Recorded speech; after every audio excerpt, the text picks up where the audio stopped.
비 오는데도 함께 해주셔서 감사합니다. 어제 밤부터 내린 이런 비를 뭐라고 그래요?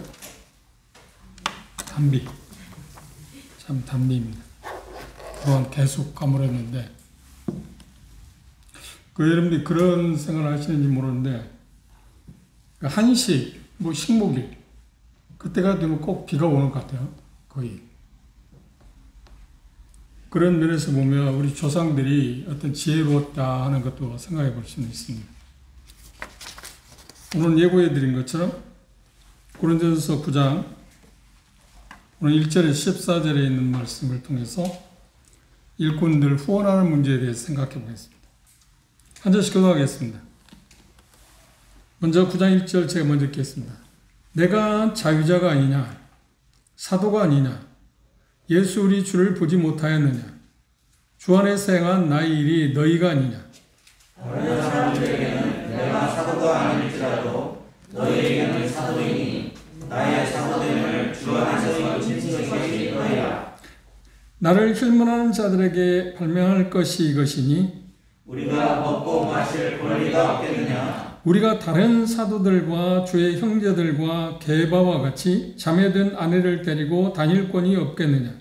어찌 나와 바나바만 일하지 아니할 권리가 없겠느냐. 누가 자비를 하고 병정을 다니겠느냐. 누가 포도를 심고 그 실과를 먹지 않겠느냐. 누가 양떼를 기르고 그 양떼의 젖을 먹지 않겠느냐. 내가 사람의 예대로 이것을 말하느냐.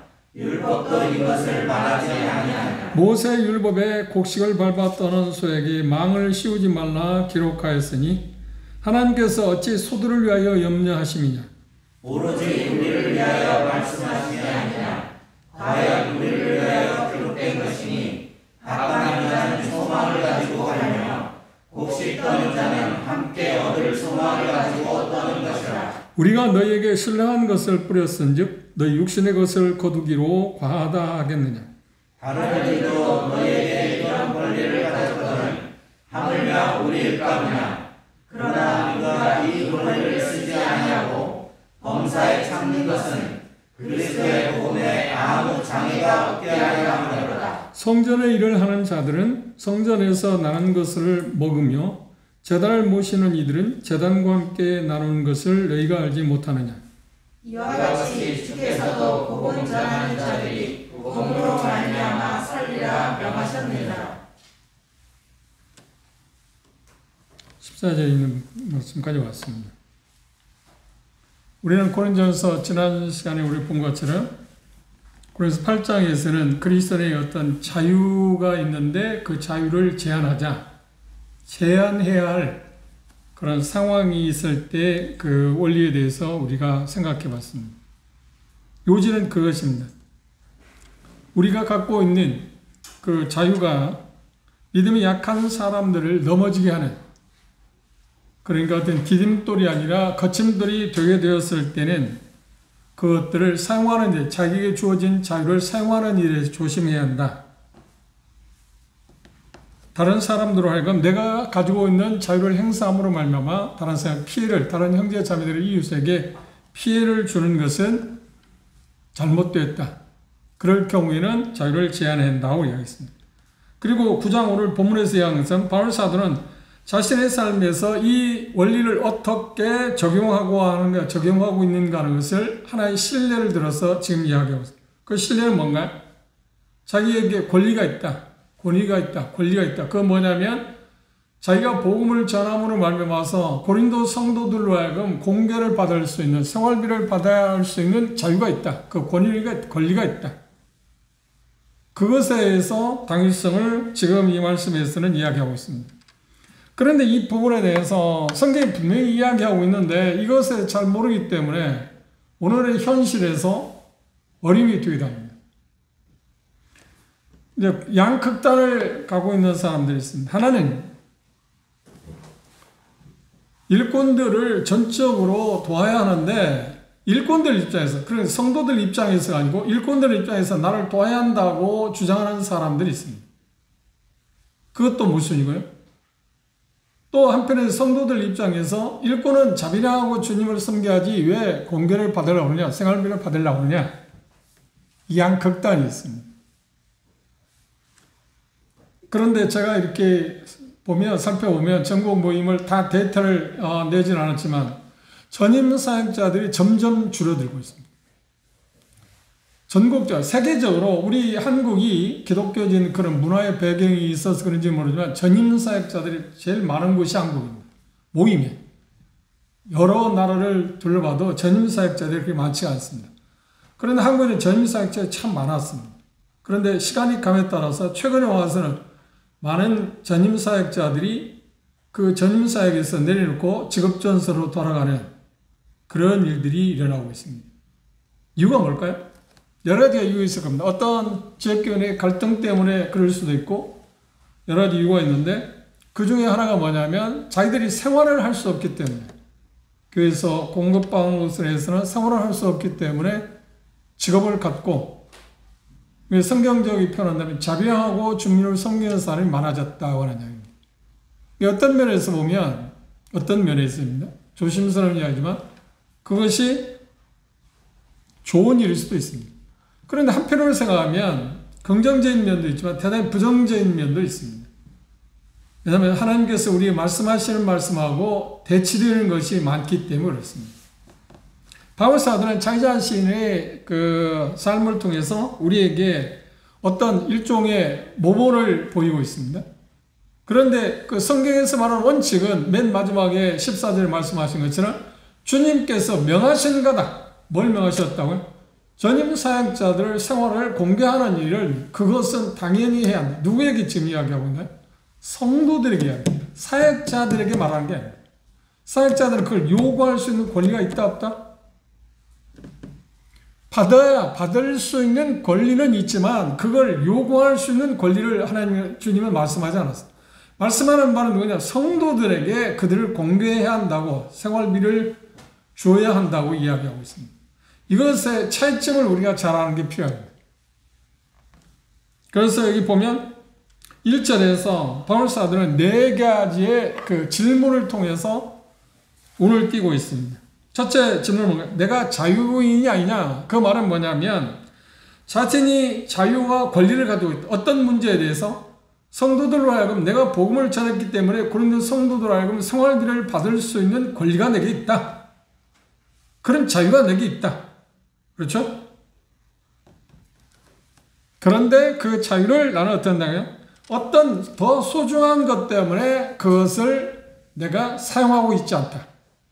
그러니까 내가 사용하지 않고 있기 때문에 다른 사람들도 사용해서는 안 된다고는 말하고는 다른 겁니다. 이해하셨죠? 바울 사도는 어떤 다른 일 후에 말하고 있습니다. 복음을 전하는 일에 장애가 고린도 지역에서는 되기 때문에 나는 그 권리가 있지만 그 자유가 있지만 그것을 나는 사용하지 않겠다고 이야기한 겁니다. 그러니까 대단히 참 놀라운 이야기입니다. 그래서 바울 사도가 그랬으니까 전임 사역자들 누구를 막론하고 다 자비를 하고 어떤 일을 직업을 갖고 주님을 섬겨야 한다고 말하는 사람이 있는데 이건 엉뚱당도 않는 말입니다. 하나님이 우리 그렇게 말씀하지 않았어요.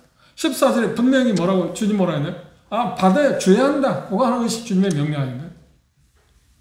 그런 부분에 대해서 우리가 오해하지 않았으면 좋겠습니다. 그 다음 두 번째 여기 표현 가운데는 뭐라고 하고 있나요? 내가 사도다. 내가 사도라고 하는 말은 건 무슨 말인가요? 바울 사도가 사도가 된 것은 자기가 자천했나요?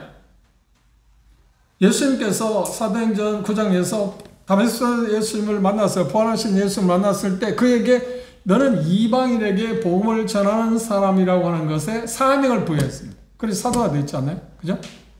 그러면 예수님께서 그를 사도로 임명했을 때 그렇게 부르셨을 때 그의 삶은 누가 책임을 져야 하는 거예요? 궁극적으로는 주님께서 부르신 분이 책임을 져야 합니다. 그런데 그 일을 누구를 통해서 그걸 하시겠다고요? 생활을 하도록 하겠다고요? 그렇죠. 그분이 있잖아요. 바울 사도 전하는 복음을 전하는 사람들, 복음을 전함으로 말하면 혜택을 입은 형제 자매들을 통해서 생활비를 공급하는 것이 하나님의 원칙이다. 그게 바울 사도에게 사도에게 주어진 권한입니다. 그렇죠? 그래서 내가 사도가 아니냐고 하는 이야기였습니다. 사도의 입장은 두 가지 증거를 이야기했습니다. 첫째는 뭐라 했나요? 내가 주님을 직접 봤다. 그건 우리가 사도행 공부에서 한 것처럼 사도행 9장에서 부활하신 예수를 직접 봤지 않나요?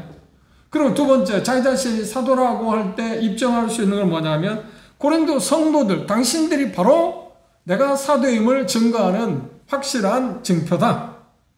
이 인쳤다고 하는 말을 했습니다.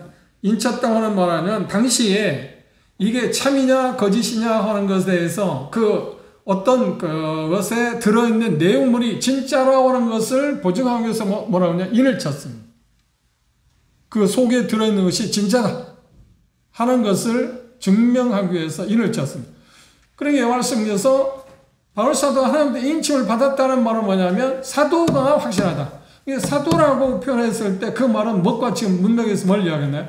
그를 반드시 공개해야 할 책임이 고린도 성도들이 있다. 그렇죠? 복음을 전해 들은 사랑하는 형제 자매들이 있다. 그것을 이야기하고 사도가 이야기했습니다.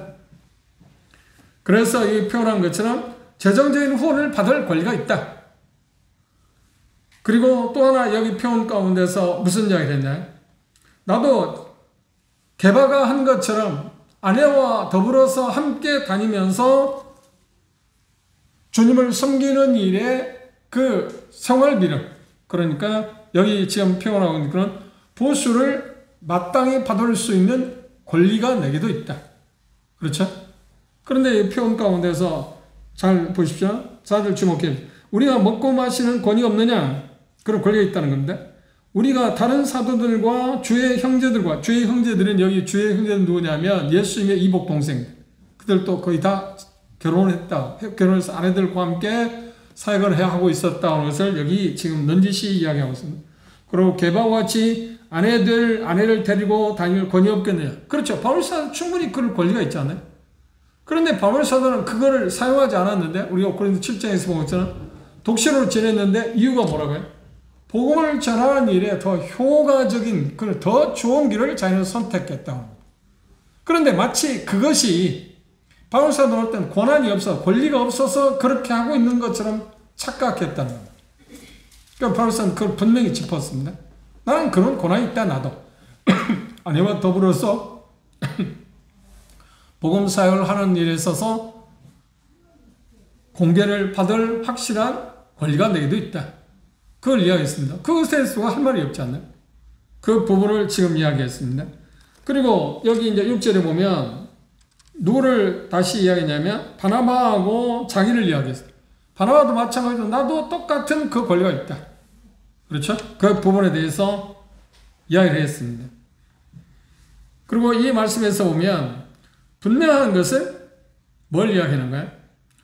그 사도이기 때문에 반드시 공개를 받을 권리가 있다고 합니다. 두 번째, 9장 7절에서 말한 것은 관례였답니다. 관례였다고 말한 것은 말하자면 세 가지 예를 들어서 일꾼들에게 반드시 보수를 주는 건 당연한 거다.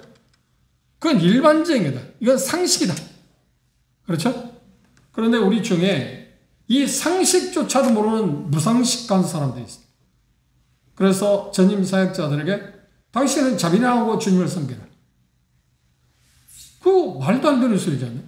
왜냐하면 이 본문을 통해서 바울사도가 자비나하게 있으면 당신도 자비나하고 주님을 섬겨야지 왜 당신은 보수를 받으려고 해요? 우리가 보수를 줘야 돼. 이런 허무맹랑한 이야기를 하는 것은 무지에서 나온 것입니다. 본문에서 말하고 있는 문맥을 전혀 생각하지 않는, 그러니까 쉬운 이야기로서 자의적 해석. 성경에서 말하면 자기가 말하고 싶은 것만 받아가지고 그걸 말하죠. 우리가 상식적으로, 그런 성제들이 그런 건 아닙니다만 일반적인 의미에서 이단의 특징이 뭔가요? 그렇죠. 성경을 자기들이 말하고 싶은 것만 뽑아가지고 성경 봐라 이렇다. 그 사단도 마태복음 4장에 예수님을 세 가지 시험할 때 말하는가요?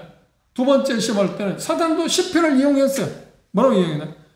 높은 데서 떨어지면 천사들이 받들 거다. 그 말씀을 인용했어요. 그러니까 그렇게 해라. 근데 예수 말해, 하나님의 시험치 마라.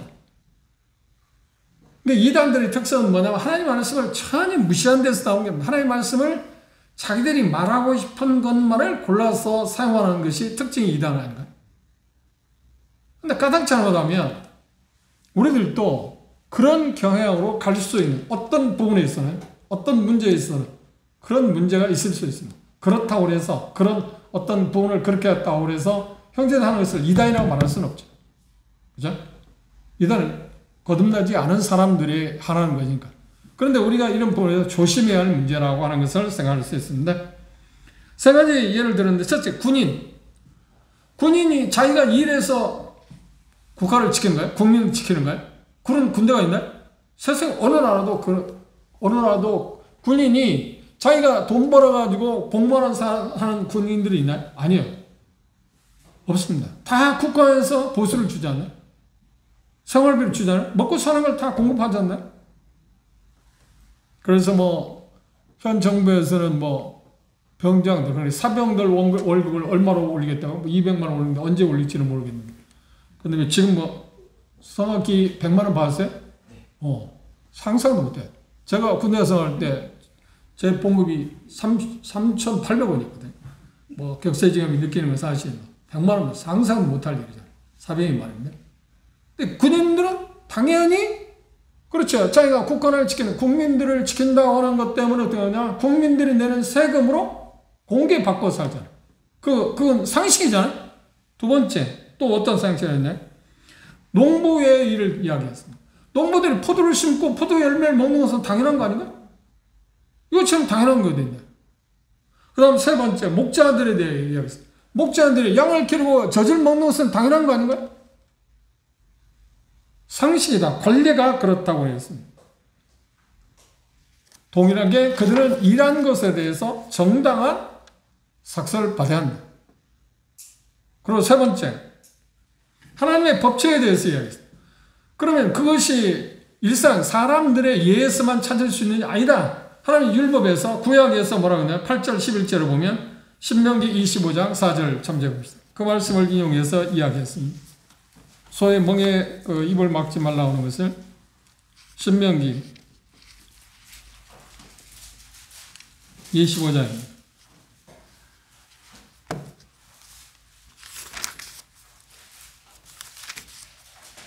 신명기 25장 4절입니다. 여기도 인용했습니다만 곡식 떠는 소의 입에 망을 씌우지 말자. 이 말은 뭔가요? 곡식을 떤다는 건 소가 열심히 일하고 있잖아요. 지금 곡식을 떤다는 것은 그 당시 농경사회에서는 곡식을 어떻게 떨었나요?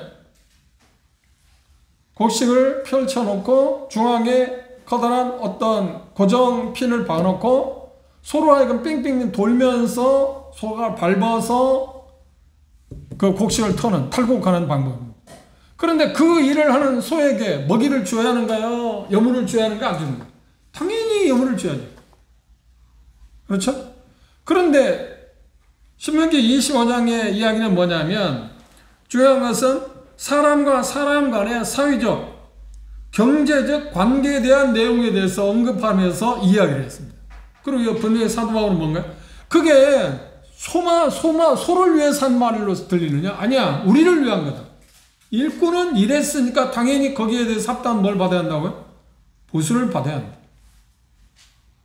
그걸 이야기하고 해서 지금 이야기하고 있습니다. 그리고 디모데전서 5장을 볼까요?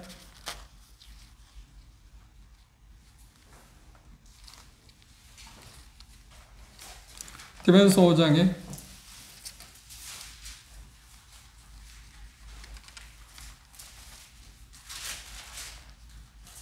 17절입니다. 잘 다스리는 장로들을 배나 존경할 줄 알되 말씀과 가르침에 수고하는 이들을 이 배나 존경한다는 뭐냐면 물질 공개에 대해서 표현할 때 이렇게 말했습니다. 배나 존경한다는 말은 뭔가 후하게 베풀어라. 그걸 지금 이야기하고 있습니다.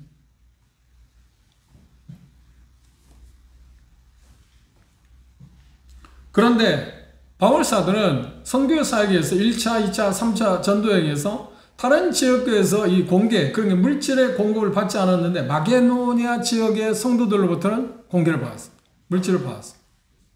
마게도니아 성도는 어디냐? 빌립보, 데살로니가 지역에 있는 성도들, 베레아에 있는 성도들이 바울사도가 어렵게 복음을 전하는 걸 보고 물질을 보냈습니다.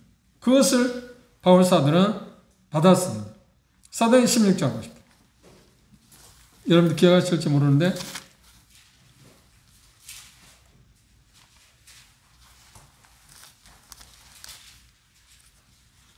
사도행 16장 12절에서 17장 14절까지 보면 그 내용이 나와 있습니다. 그리고 이 말씀하고 고린도후서 8장 9장에 그리고 빌립보서에 보면 유일하게 공개한 데가 빌립보 교회라고 하는 이야기라고 있습니다. 빌립보서로 들어가서 그걸 참조해 보시고 시간이 없으니까 다 읽을 수는 없고요. 빌립보서로 가보시죠. 4장입니다.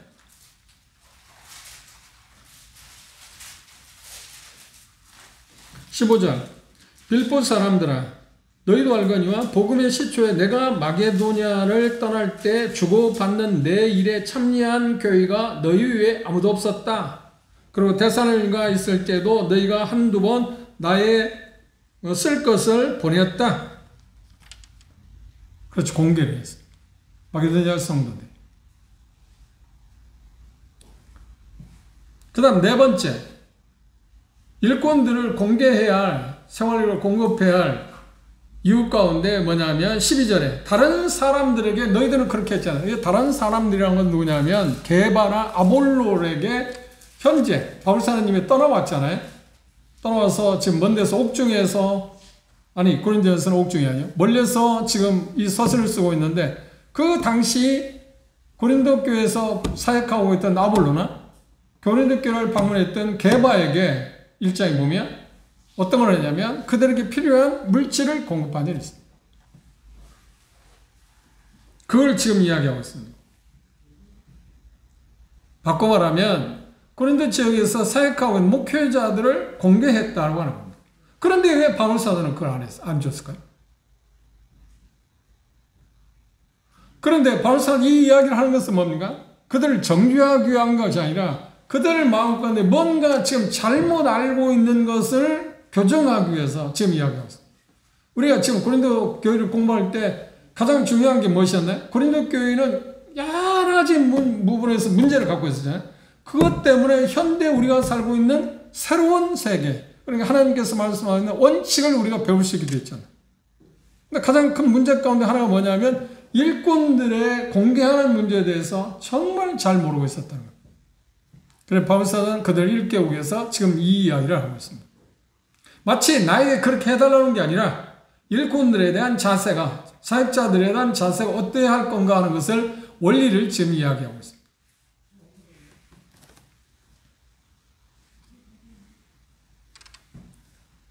그 다음 다섯 번째, 보편적인 어떤 형태였다. 일꾼들에게 공개하는 것은. 그래서 실례로 이스라엘의 제사장들을 이야기를 드렸습니다. 성전에서 일하는 사람들은 어떻게 살았나요? 그렇지. 성전에 일하는 사람들은 제물이, 화목제물이나 희생제물을 드렸을 때 그 고기의 일부분을 그들에게 돌렸습니다. 그리고 그들의 생활비는 어떻게 했나요? 성도들이, 그래 이스라엘 백성들이 매년 드리는 11조를 갖고 공개했습니다. 살게 했습니다. 그래서 심한 경우에 이스라엘 백성들이 어려움을 겪어도 특별히 어려움 가운데서 어려움을 당하지 않을 수 있었던 부류가 있다면 누구냐면 이 제사장들 그룹이었습니다. 왜냐하면 그건 공급되었으니까. 그런데 이스라엘 백성들에게도 그런 문제가 있었습니다. 느헤미야서 보면 제사장들이 자기들에게 공개하는 것을 11조를 공개하지 않았기 때문에 자기 직업전선으로 돌아갔어요. 그럼 직업전선으로 돌아갔다가 하나님을 위해서 대신해서 제사를 드려줄 사람이 없잖아요. 심각한 문제잖아요. 그래서 그 부분에 대해서 느헤미야나 에스라는 심하게 꾸짖고 그들을 다시 불러들여요. 에스라가 예루살렘에 돌아갈 때 가장 데리고 돌아갈 사람들을 가장 신경 쓴 사람이 누구냐면 제사장입니다. 레위 사람. 왜 그들 없으면 제사를 드릴 수 없어요. 그것의 선례를 이야기하고 있어요. 성전에서 일하는 사람은 성전에 나는 것을 먹는다. 그거 확실하지 않습니까?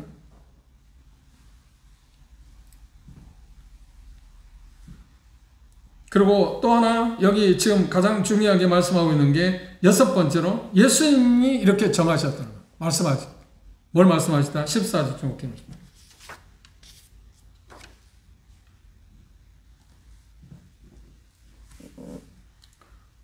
14절에 이와 같이 이와 같이 앞에서 지금 이야기한 내용들, 5가지 내용들을 이야기한 것을 지금 이야기합니다.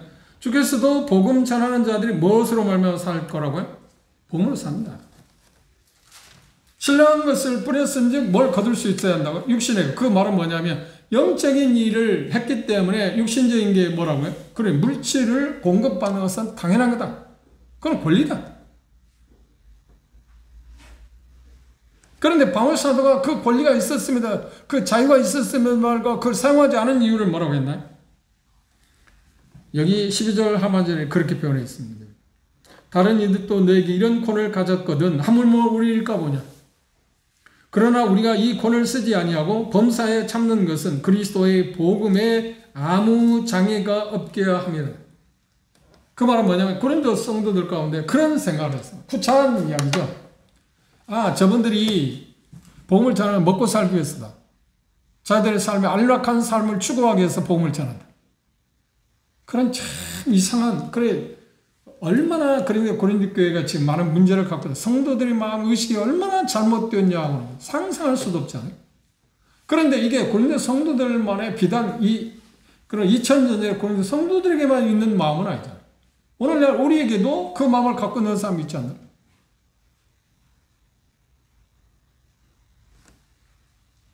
그래서 바울 사도는 그렇다 하면 내가 그 권을 쓰지 않겠다. 그것 때문에.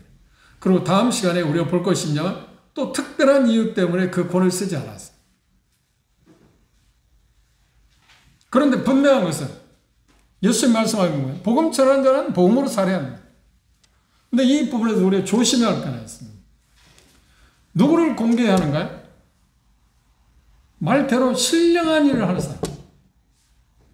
그러니까 하나님의 말씀을 말한다고 해서 잘못 가르치거나 그 사람들을 우리가 공개해야 하는가요? 아니요. 그들을 공개해서는 안 돼요.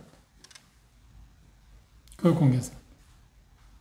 우리 문화는 다릅니다. 미국에서는 그 가짜 일꾼들이, 그 일종의 목사들, 그들이 자기들이 복음을 전하고 자기들에게 계좌번호를 알려주고 송금하라고. 그럼 복을 받는다. 그 엉뚱한 그 말도 안 되는 사람들이 많았어요. 그들을 위해서 그걸 하면 안 돼. 진정으로 하나님으로부터 부름을 받은 사람들. 그렇죠. 신령한 일을 하는 사람. 말 그대로. 그들을 공개하는 것입니다. 그 기준을 우리가 잘 알아야 합니다. 그렇지 않는 사람에게 공개하는 것은 하나님의 의미가 없습니다. 그런데 그 공개하는 것은 뭐라고 그랬나요? 그건 마치 죽게 하는 것 같다. 일꾼들이 공개하는 것은 누구에게 하는 거냐? 주님께 하는 거다. 그런데 신령한 사람이 아닌 사람들에게 공개하는 것은 주님께 하는 겁니까? 아니죠. 그걸 우리가 선별해야 돼요. 구분해야 돼요. 그걸 분명히 해야 돼요. 일꾼에다가 다 줄 수 있는 것은 아닙니다. 그리고 현실적인 문제에 들어가서 일꾼들 가운데 그렇죠. 전념으로 일하는 사람도 있잖아요. 그들에 한해서. 그렇죠? 그런데 이 말씀에서 예수님 말씀에서 주목해야 할 게 뭐냐면 모두에서 말씀드린 것처럼 성도들의 일꾼에 대해서 공개해야 한다고 말씀하신 게 주님의 말씀입니다. 그런데 주님께서 말씀하신 말씀에서 일꾼들이 성도들에게 나를 공개해달라는 그런 권리가 있다고 했다. 그런 말씀하신 일이 있나? 아니, 그건 없습니다. 그건 없습니다. 이 차이를 우리가 잘 알아요. 제가 그런 질문을 받은 일이 있습니다. 꽤 오래전에. 일꾼들에 대해서 보수를 얼마나 줘야 할까요? 이게 지금 우리에게 현실적인 문제잖아요. 어느 정도 해야 할까요? 그런데 여기 답을 하나 이야기했습니다. 하나님 말씀하신 말씀에서 어떤 힌트를 주었나요? 아내를 데리고 아내가 어떤 직업을 갖지 않냐고 남편과 함께 복음사역을 활동할 수 있을 정도의 생활비. 그런데 묘하게도 오늘 현실 가운데 제가 알고 있는 몇몇 형제들 가운데서 아내들이 일하고 아내들이 그 번 돈으로 자기 생활을 하는 일꾼들이 있어요. 물론 교회에서 그 자립이 됐다 안 됐다고 뭐 할 수는 그런 쪽의 기준을 갖고 있어요. 어렵기 때문에 교회에서는 생활비를 자기들이 자녀들이 있고 생활을 다 줄 수 없으니까 조금 주는데 그것 가지고 살 수 없으니까 아내들이 직업전선에 가서 뭐 가정부 일을 한다든지 어떤 일을 한다든지 곡장에 어떤 일을 한다든지 그렇게 하면서 사는 일꾼들도 있습니다. 그러면 이 말씀에서 뭐라는 거예요? 그건 지금 뭔가 문제 있잖아요. 그런데 원칙은 그렇습니다. 그런데 지금 현실은 어떤가요? 어쩔 수 없이 그럴 상황도 있지 않나요? 그래서 가장 중요한 게 뭘까요? 이런 모든 것을 종합해 볼 때 얼만큼 주의할까? 생활비를 어느 정도 주의할까? 할 때 일반적인 쪽에서는 우리 성도들이, 그러니까 용인교회로 말하면 용인교회 성도들의 생활 수준이 있잖아요. 생활 수준이 평균치가 만일 경우 자녀를 둘 두고 있다, 하나를 두고 있다 보면 그 가정에서 생활비가 대충 어느 정도 들어가는가 우리는 생각할 수 있잖아요. 200만 원까지 살 수 있나요? 이 200만 원이다 생각하면 그 선을 맞출 수 있어야 한다고 하는 거예요. 공개하는 거예요. 그런데 그건 성도들의 자세고 일꾼들의 자세는 어떤가요? 아, 그러니까 내가 이렇게 필요하니까 이걸 이렇게 달라고 할 수 있나요? 아, 그걸 하나님 말씀한 일이 없다는 거예요. 성도들은 최선을 다하고, 그렇죠? 최선을 다, 액수가 중요한, 최선을 다, 마음을 다해서 돕고, 그리고 일꾼들은 그것이 하나님의 선물로 알아서 감사하는 그 태도가 중요해요. 양방향에서 각각 자기들이 취할 태도를 취하는 것입니다. 그런데 그걸 바꿔서 성도들은 일꾼들에게 당신 자비량하십시오. 우리가 도울 수 없으니까. 그것도 문제고, 일꾼들은 아니 나는 지금 일하고 있으니까 얼마나 내 생활비가 얼마나 되니까 얼마나 달라고. 그것도 문제라는 겁니다. 그래서 성도들은 최선을 다해서 돕고, 일꾼들은 그것이 액수가 얼마나 되든 간에 그것이 하나님 주신 걸로 알고 감사하는 그 태도. 근데 여기서 꼭 짚고 넘어야 하나 있습니다. 그게 뭐냐면 일꾼들은 절대로 자기 생활비를 요구할 수 있는 권한이 있다 없다? 없다. 그럼 받을 수 있는 권한은 있습니다. 그렇죠? 받을 수 있는 권한은 있지만 그렇기 때문에 내가 요구할 수 있는 권한도 있다고. 요구하라고 하나님 말씀하셨다고? 아니요. 그건 예수님 말씀하지 않았습니다. 그 차이를 여러분 우리가 잘 기억하는 것입니다. 그래서 각자 성도들은 성도들이 할 태도, 일꾼들은 일꾼들이 취할 태도, 그게 대단히 중요한 문제입니다. 현실적으로 이런 문제로 말해서 갈등이 있습니다. 몇 개월 됐는데, 몇 개월인가 정확히 말해서 6개월이 넘었는지 1년은 채 안 넘었습니다. 어떤 형제님이 저희 집을 방문했어요. 그 상담하고. 아시는 분은 아시는지도 모르겠어요. 아시는 분이 있을 것 같습니다. 근데 그 지역에서 그 형제가 전임사회라고 하거든요. 생활이 어려우니까 나가서 노동판에 가서 일도 하고 그렇게 이제 살아오는데 자기에게 갚아야 할 어떤 정리 갚아야 한다. 남은 부채 그런 것도 있기도 하고.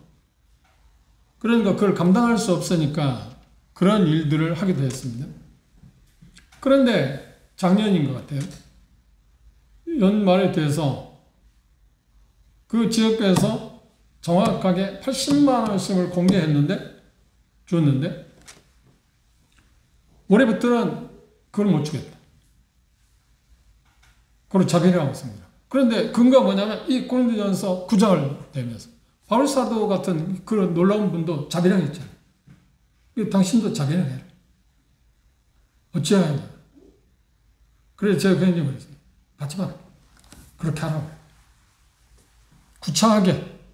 그렇죠? 하나님께서 형제를 부르셨다면 다른 방법으로 하나님 공개할 거다. 그 믿음이 없으면 사역을 내려놓아. 그 일꾼에게 한 겁니다. 성도들에게 그 이야기를 할 수 있는 건 아니에요. 무슨 말을 이해하셨죠? 성도는 최선을 다해서 해야 돼요. 하나님 말씀. 그럼 일꾼들에게는 그 자세를 가져야 돼요. 그런데 최근에 예를 들으니까 그렇게 주장하는 사람들을 옮겨졌다고 하더라고요. 다른 지역으로 갔다. 그 이야기를 하면 정말 어안이 벙벙했어요. 세상에 그렇게 하나님의 말씀을 대해서 무지한 거예요.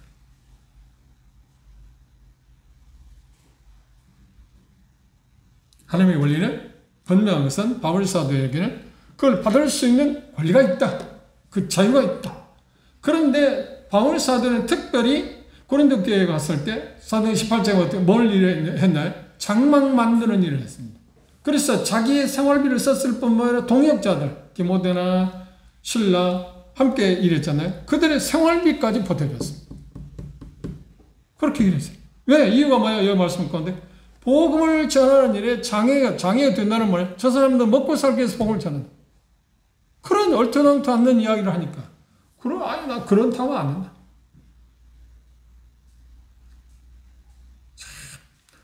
일꾼들은 그런 각오를 해야 해요. 하나님이 나를 부르셨으니까 1차적으로 하나님께서 책임을 진다는 그런 믿음을 갖고 시작해야 할 거고, 성도들 바라보면 시험이 되지 않나요? 자꾸 시험이 되지 않나요?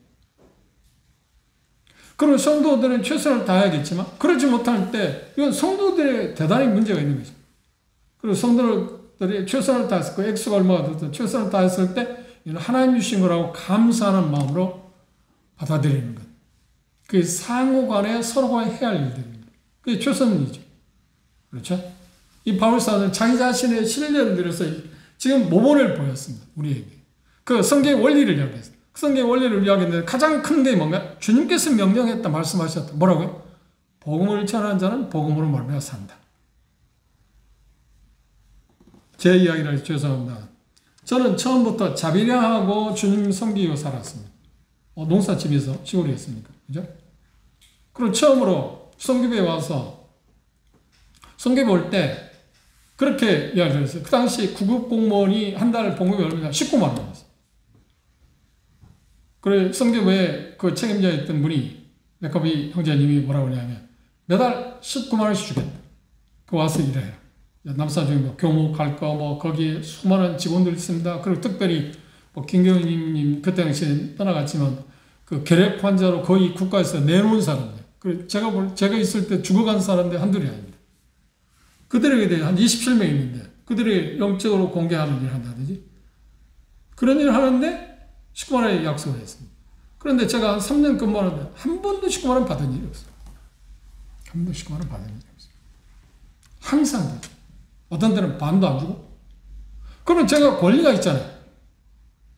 그분이 이제 미국으로 들어갔고 그 사위가 이제 책임자로 와 있습니다. 젊은 참 재밌어요.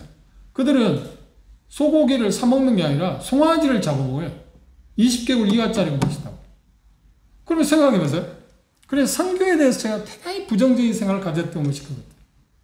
저렇게 하면 선교하는 데는 저렇게 해야 한다는 걸 본 게 아니라 저렇게 하면 선교가 안 된다. 그러니까 그 반대로 그렇게 하지 않으면 선교를 제대로 할 수 있죠.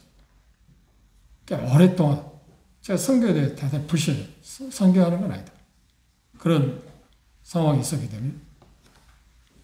그런데 그런 훈련을 제가 받았어요. 그런데 제가 그때 그 사무실 앞에까지 가요. 왜 안 주냐고. 그렇죠? 내가 권한이 있잖아요. 권리가 있잖아요. 저희가 그렇게 약속했으니까. 근데 이 앞에까지 가서 그냥 돌아왔어. 내가 이걸 갖고 사람에게 구차하게 그냥 굶으면 굶지 뭘 그거 가서 왜 달라고 할 필요가 있을까? 제가 생각할 때 한 번인가 두 번인가 그런 일이 있어요. 물 앞 갔다가 그냥 돌아왔어요. 하나님께서 사수해야죠. 이렇게. 그리고 3년 후에 김기현님 교수 나왔는데 동수원 전시에 이제 매산로 그 도청 밑에 매산로 교회 이제 화서동 교회 어떤 문제로 해서 나눠져서 따로 왔습니다. 그 현재들이 초청해서 갔습니다. 이사를 왔습니다. 그게 80년. 그러니까 겨울 1월달이나 아마 2월달. 김혜연이 잘 기억하시지만 방어도 막 추운데 방어도로 다니고 막 그랬거든요. 그래서 수성은 저쪽에 방어하던데. 그때 제가 동선 교회 그래 몇 살 딱 와서 첫 보수가 얼마냐? 3만 원 줬어. 80년도. 이야기 있잖아요. 구급 공무원이 얼마 있다가 그 당시 19만 원. 구급 공무원이. 그 당시 공무원을 손 안 하려고 그랬어요. 무시가 너무 적어서. 지금처럼 공무원이 우대받는 때가 아니었습니다. 그리고 공무원이 들어와서 생각보다 쉬웠고요. 그 당시 서로 안 하려고 하니까 어지간하면 거의 됐거든요. 3만 원 줬어요. 그 3만 원 어떻게 살았겠어요? 근데 제가 지금 상황을 제가 살아온 삶을 이야기하는데 근데 제가 선교회에서 훈련을 받았잖아요. 그때 제가 하나님께서 나를 3년 동안 선교회에서 훈련을 시킨 이유는 이런 상황이 올 거라고 알고 나를 훈련시켰고 거기는 시골이니까. 근데 도시는 다 사먹이 하잖아요. 그죠? 다 사먹이 하잖아요. 쌀은 시골에 그 유산을 받은 농토가 있으니까 그 대토 준 것에 쌀을 가져오죠. 근데 도시, 좀 여러분들 살지만 도시에서 쌀이 중요한가요? 다른 생활비가 더 중요한가요? 더 많이 들어가요. 쌀은 얼마 안 들어가요. 그때부터 제가 차를 탄 일이 없어요. 거리가 30분 거리인데 억지 아니고 걸어 다녔어요. 여유가 없으니까. 비 와도 눈이 와도 걸어 다녔어요. 그런데 얼마 시간이 흐르면 어떤 형제님이 삼천리 자전거 하나를 사줬어요. 그 당시에는 이제 삼천리 자전거 이런데 오래전 기억해 보시면 뒤에 사람을 실을 수 있는 그게 있었어요. 그래서 제 아내를 태우고 그거 가지고 이제 신방도 하고 그 당시에는 수원이 20만 명밖에 안 됐어요. 그리고 수원은 그 당시에는 높은 데가 별로 없었어요. 지금은 뭐 개발돼서 높은 데도 있고 하고 그렇지만 그런 기억이 나는데 중요한 것은 제가 삶을 살아온 동안에 제 마음 건데 자비하고 주님을 섬기는 거다. 저는 그랬어요. 그리고 교회에서 어떤 그 보수 받아서 대단히 무겁게 느껴져요. 짐이 됐어요. 그래서 그 짐을 안 지려고 애를 썼어요. 그래서 가능하면 그걸 안 받으면 좋겠는데 어쩔 수 없이 받으니까 받기는 해야 하니까 많이 받으면 안 되니까 최저선을 받으려고 했어요. 그렇게 해서 최저선. 그게 훈련되기도 했고 그런데 문제는 뭐냐면 그걸 받을 때 지금 액수를 3만 원 했지만 그 당시 제가 그때 30만 원으로 생각한 거예요. 3만 원, 현금은 30만 원이잖아. 3만 원이잖아. 근데 제가 밖에 성도들이 최선을 다해서 주는 거라고 생각했더니 30만 원 생각했더니 아니 300만 원 생각할 때 됐다니까. 제 입장은 그랬어요. 성도들이 최선을 다한 거라고 생각하니까. 그 성도들이 최선을 다했냐는 것은 내가 할 이야기 아니잖아요. 그 주님께서 알아서 그 성도들이 한 것을 뭐 결정하겠지. 심판하겠지. 판단하시겠지. 그죠? 근데 저는 제 입장은 그런 마음을 가지고 있어요. 그런데 그 마음이 제게는 계속해서 지금까지 있어요. 계속해서.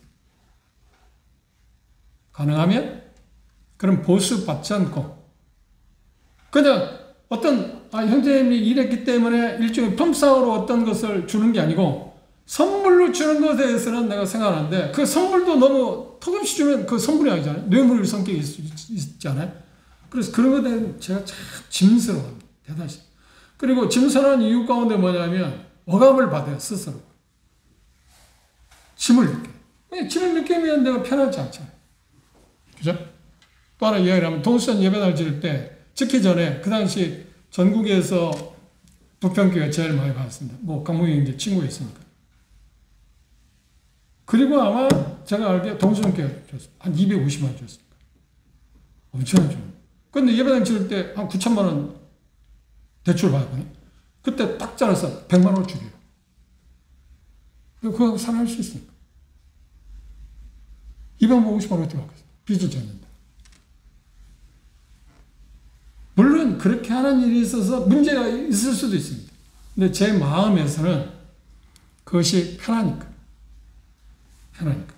그리고 그 대신에 그렇게 살아갈 수 있는 다른 방법을 찾게 되었습니다. 그런데 중요한 것은 분명한 것은 우리들이 형제 자매들이 교회에서 형제 자매들이 이제 성경에서 가르침은 뭔가요? 주님이 명령한 것은 복음을 전하는 사람은 복음으로 살아야 한다. 그러니까 일꾼들은 그 자세를 그 권리가 있다. 그 권리를 무시해서는 안 돼. 권리가 있다. 그런데 상황에 따라서 개인에 따라서 바울사도처럼 복음에 지장이 되기 때문에 그 권리가 있는데 그걸 포기할 수도 있고 또 다른 여러 가지 이유를 위해서 자변할 수 있지 않나요? 그건 일꾼들이 해야 할 일이지 성도들이 당신은 자비하라고 할 수 있는 권한이 없다니까. 성도들이 할 일은 뭐예요? 당연히 보수를 주야한다는 것이 성도들이 원칙이잖아요. 그것에 의해서 혼동을 가져오지 않게 바랍니다.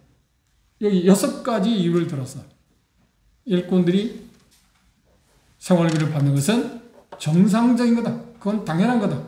가장 중요한 여러 가지 이야기를 했습니다만 마지막 바울사도는 무엇을 보는 게 뭐예요? 주님이 명령해요. 복음을 전하는 자는 복음으로 산다.